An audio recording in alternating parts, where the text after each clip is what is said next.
Pamana sa ating mga Pilipino ang masaganang kultura at kalikasan.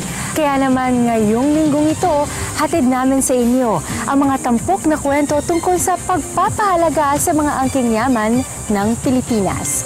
Ako si Zairine Parsad at ito ang Pulsong Pinoy.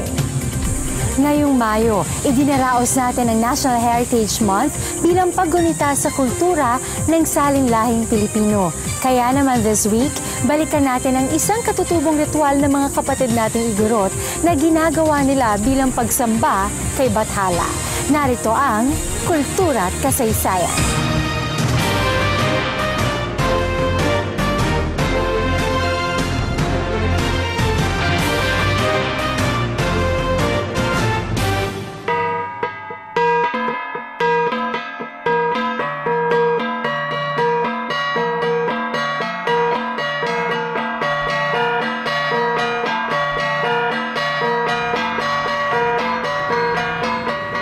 Bawat Pilipino ay may niyayakap na sariling relihiyon o uri ng paniniwala at paraan ng pagdarasal sa poong lumikha.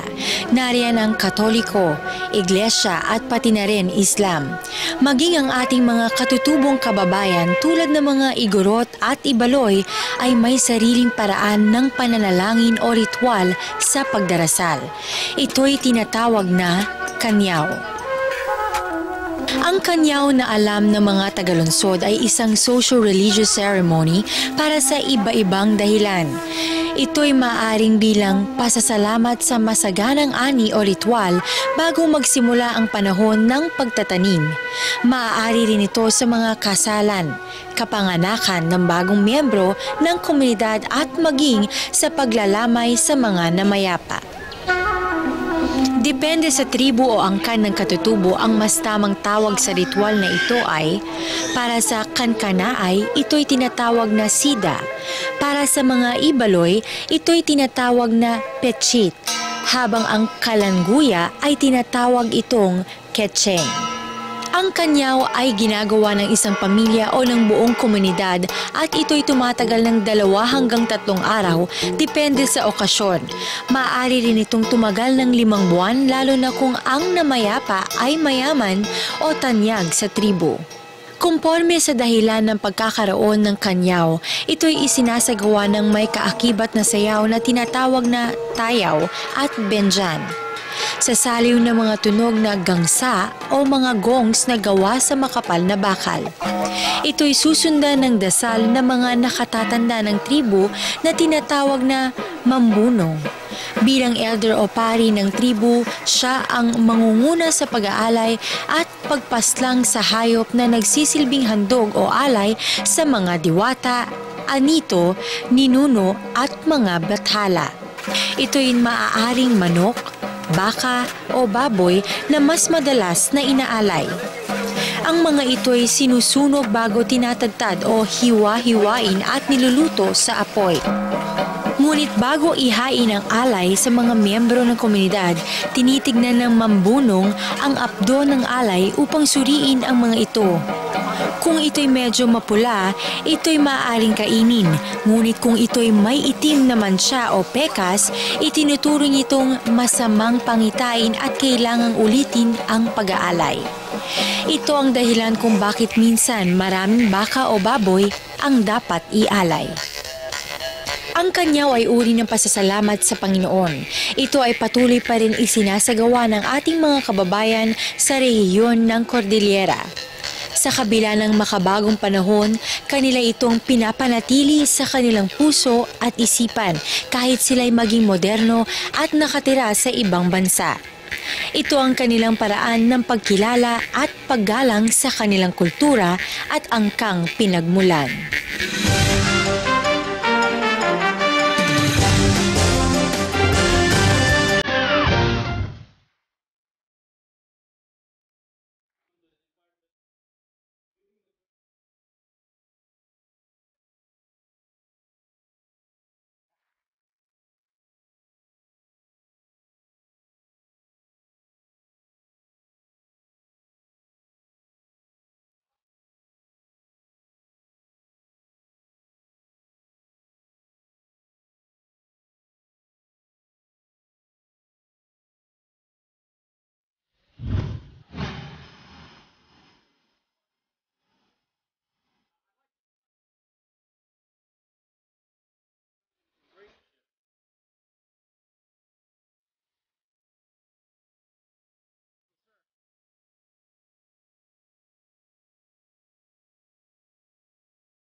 Pilipino ka ba o may dugong Pinoy?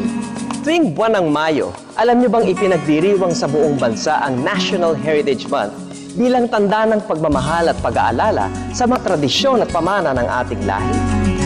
Patunay ito ng pagkilala sa ating pagiging isang bansa. Dapat ipagmalaki natin ito. Halina't makiisa sa pagdiriwang ng National Heritage Month sa pangunguna ng National Commission for Culture and the Arts. Log on to www.ncca.gov.ph. Pinoy ako, pinagmamalaki ko ito.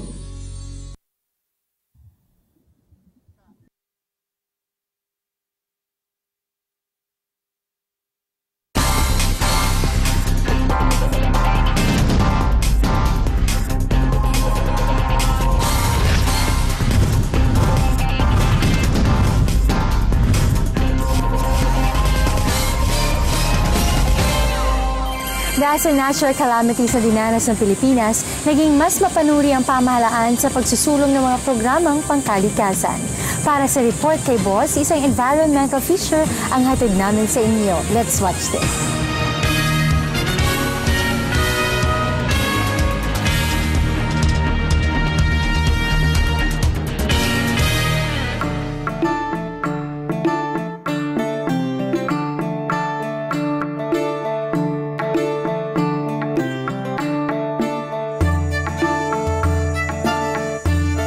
Ang 2011 ay isang napakahalagang taon para sa ating kalikasan at kapaligiran, lalo na para sa mga kagubatan ng Pilipinas.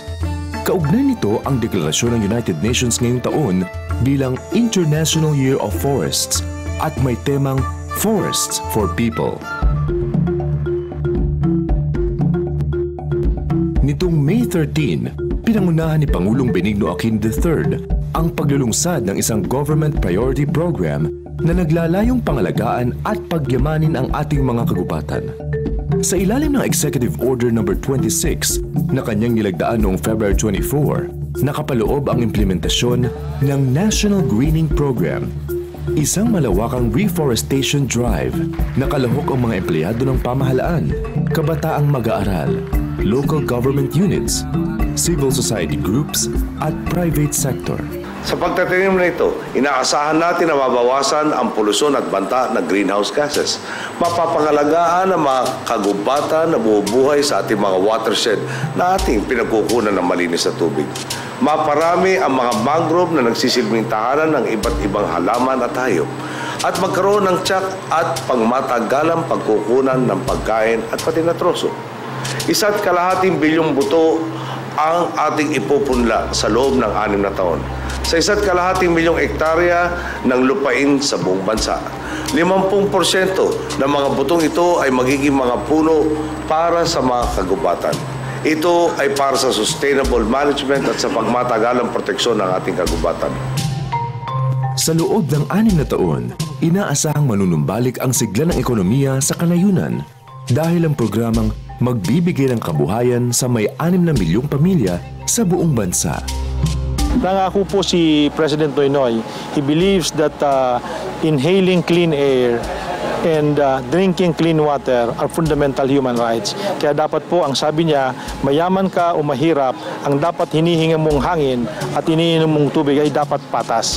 Kaya po ang utos niya sa amin, ituloy-tuloy ang paglilinis ng katubigan at paglinis ng ating polusyon sa ating hangin para matupad ang commitment niyang ito sa ating taong bayan. Kasabay ng makakalikasang programang ito ay ang formal na pagbubukas ng isang reforestation project na naglalayong maitampok ang masaganang likas na yaman ng bundok halkon at maipakita ang mayamang kultura at tradisyon ng Mindoro sa mga turista at iba pang mga bisita.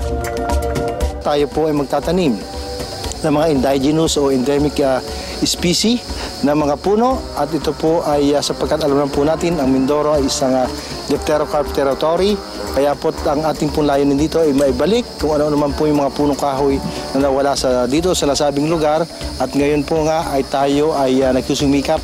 Nagsimula na po tayo ng mga planting activities, replanting activities at ngayon po tayo po ay nagtataguyod ng mga nursery para sa mga indigenous at saka endemic species at tayo po ay inaasahan po natin na yung ating pinaplano na at least magkaroon po ng development sa isang 50 hektaryang lupain o public land sa loob ng isang taon. Ito po ay magkaroon ng katuparan. Ang proyekto ay magkakatuwang na itinataguyod ng mga grupong nais mapanatili ang samot-saring buhay sa lugar at pangalagaan ang kalikasan. Bakit ho natin ginagawa ito? Kasi gusto ho nating i-highlight ang kahalagahan ng ating kagubatan. Unang-una, sila ho ang kumakain ng karbon na siyang nagpapainit sa ating mundo. So napakahalaga ho nito, lalo na sa Pilipinas kasi ramdam na talaga natin ang impacts ng climate change. So napakahalaga na bawasan talaga ang karbon sa ating kapaligiran. Pero maliban doon, sila rin ho ang nag-aak bilang mga baga ng ating bayan. So sila ang naglilinis sa ating hangin at binibigyan pa ang tao ng oxygen. At hindi lang doon nagtatapos. Sila pang nagpupondo ng tubig sa ilalim ng lupa at hinahawakan din nila ang lupa para wala ho tayong mga soil erosion. At alam naman po natin, ang tubig ay buhay. Napakahalaga ho ng tubig for all economic activities. Pati sa ating turismo, sa ating industriya, ay kailangan natin ito. At ang tao ay hindi mabubuhay kung walang tubig. Pag tagtuyot na, may tubig tayo dahil sa ating kagubatan. Kauna-unahan sa Pilipinas ang Halcon Forest Heritage Museum. Dito maisasabuhay ang mga kwentong nagmula sa ating mga ninuno, lalo na sa usapin ng pagkalinga ng kagubatan. Ito ang first living museum, no, na lalawak at sasakupin ang iba't ibang uri ng mga halaman.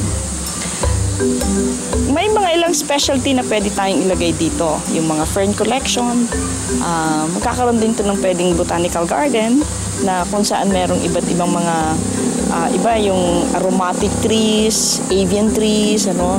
Tusi dito ang pakikilahok ng ating mga katutubong mangyan sapagkat sinasakop din nitong ancestral, nitong Halcon Heritage Forest Museum yung ancestral domain ng ating mga katutubo. Walang dapat ikatakot dito sapagkat kasama ito sa nagtataguyod din ng kanilang kapakanan. Sila ang pangunahing tagapangalaga at tagapangasiwa. Ang kakulangan po ng katutubo, maarahil ay kita po ang kakulangan. Kaya nasisiyahan po ko sa tatlong proyekto na sinasabi na ito isa alang-alang lamang naman yung palakaran at kami rin naman ang magsasabi mga alaga. Magpapatupan, ibig sabihin, kami yung magplano kung saan itinuturo lamang sa amin yung plano at kung saan yung layunin. Ibig sabihin, kailangan talaga yung matupad yun at maingatan sa pamamagitan ng pamumuno ng Pangulo bilang taga-Masid, kasama sa taga-Masid. Yung mga policies na kailangan dito, yung protection ng lugar, dapat talagang yun ang mapagtutukan ng pansin. Sa promotion nito, ecotourism, kami nga, ang aming grupo, medyo inclined sa ganong activities. Tutulungan namin sa promotion para at least yung mga locals dito may ibang alternative na pagkakakitaan. Bukod sa ating kagubatan, isang kasunduan naman sa pagitan ng iba't ibang grupo ang nilagdaan din para sa rehabilitasyon ng 17 kilometrong Diliman Creek nang maagang ipinagdiwang ng bansa ang Earth Day noong Abril. Ang pag-i-educate po sa komunidad, sa lahat ng 33 barangays na ito, sa mga NGOs in the area, and the local government unit of course.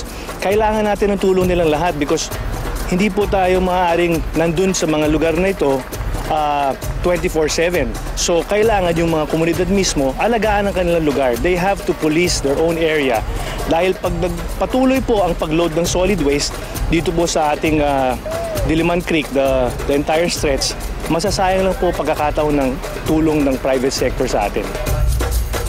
Kung meron kami nagagawa doon sa mga host mining communities, doon sa mga areas na nag-ooperate yung mga member companies namin, siguro naman po ito isang maganda ring ehemplo to na maibigay namin. Sa layunin din namin na masiportahan din po yung programa ni President Pinoy na private and public partnership. So ito po yung aming ginagawa ngayon na sa pamamagitan ng aming kaalaman, ma-share din naman po natin dito sa kalunsuran. Volunterismo at tunay na malasakit para sa isang malinis na kapaligiran mula sa mismong mga mamamayan ay napakahalaga rin sa inisyatibang ito. Kung sa amin, lahat nakapokus sa environmental protection. Sana hindi lang yung lahat magkaisa para doon sa ikaayos nito. Kasi ang rito, weekly naglilinis ka, pagbalik mo, yung iba hindi nakikiisa. Sana yun ang ating gawa ng paraan. Kasi yung maglinis is madali lang yan. Kaya lang minsan rin. Pero sila naman is masaya every time.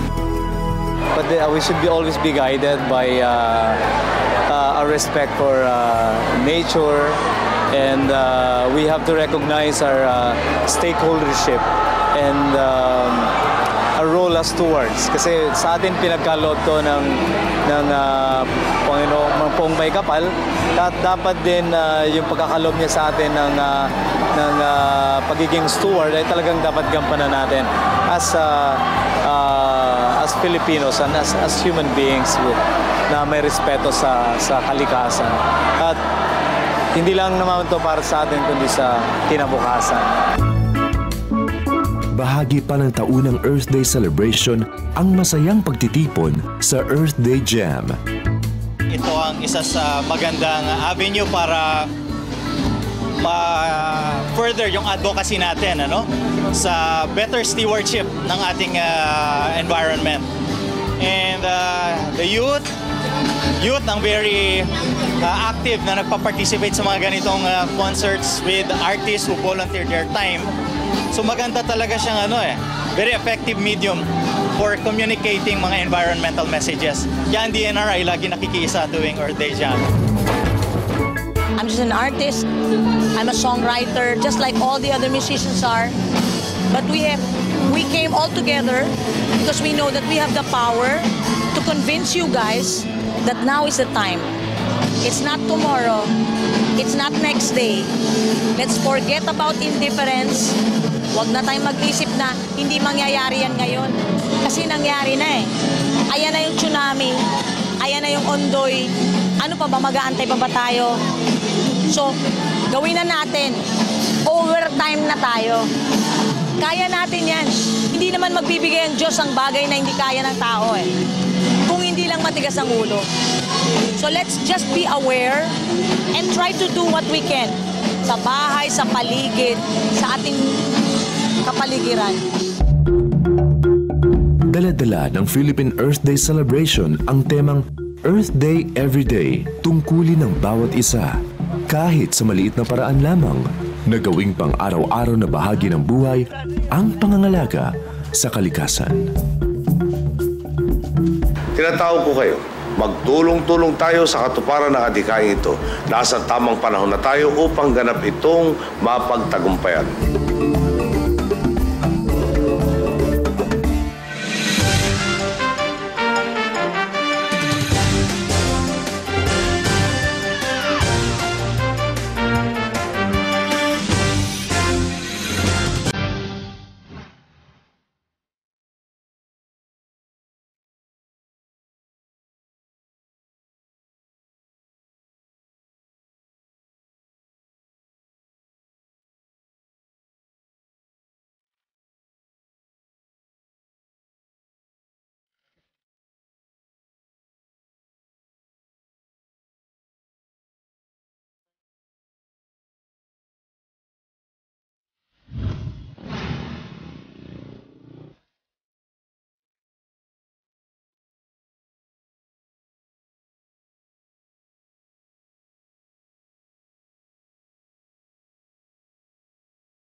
Isang makabuluhang pahayag ang sinabi ni Pangulong Aquino sa isa sa kanyang mga nakaraang aktibidad.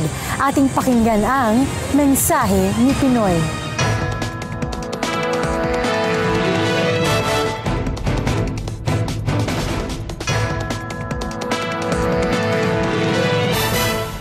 I have pledged to significantly reduce poverty before the end of my term. And an essential component to that is to provide wider access to basic health care. I believe it is part of our civic duties to muster every resource we can, to explore every idea, and to exert every effort to eliminate this problem. Our healthcare reforms aim to provide medical treatment to the people who need it most and to enhance the kind of services that people can avail of. Each and every Filipino deserves to be cared for in times of sickness, and we are moving as quickly as we can toward this goal.